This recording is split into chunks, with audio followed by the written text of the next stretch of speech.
प्रधान शिक्षक तागिद करिबारु हॉस्टेल छाड़िले 39 अंतेवासी एभली घटना देखा मिली गंजाम जिला कविसूर्यनगर कविसूर्य विद्यापीठर हॉस्टेल रही पढ़ुवा नवम दशम श्रेणी मोट 44 छात्रों मध्य 39 छात्र आज सका हॉस्टेल छाड़ी कुआड़े चली जाउथिबा देखा मिली। तेज नूतन कोठा शौचालय लगी टैप गुड़िक छात्र मैंने बारंबार भांगा कारण प्रधान शिक्षक समस्त गाली करते एही कारणरू छात्र माने हॉस्टेल छाड़िथिबा कहछन्ती प्रधान शिक्षक।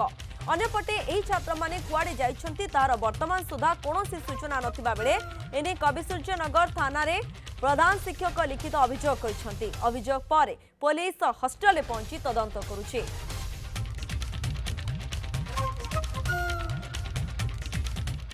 दुष्टामी कले दुष्टामी करिया भले तांको तागिद करिया पर चली जाइछन्ती। आमर अनुष्ठान तो रहा जगह नहीं आम पुरातन अनुष्ठान रे छात्र शोक जाती से बाथरूम बाथरूम टेप सब भंगा कले से जिन को तागिद करापर से काली डिसीजन देला आम सब गाँव को नवम दशम पिला पढ़ू सब बुझाबुझी कला तथा बुझिला नहीं 5:30 उठिकी घर को चली जाइए।